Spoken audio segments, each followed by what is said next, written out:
și în vânarea pieselor devenite deja pe cale de dispariție. Dacia 1310. Din păcate nu găsesc decât zâmbetul lui Iliescu, cel consacrat. Căutăm și căutăm și căutăm și căutăm foarte greu, dar mai găsim câte ceva.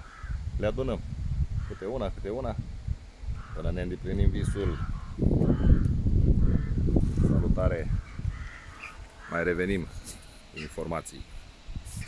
Asta a fost o Dacia tuning anilor 2000. Prelungiri, praguri,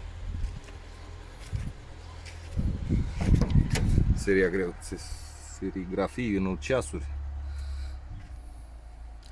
Bordul ăsta cred că o să meargă la mine.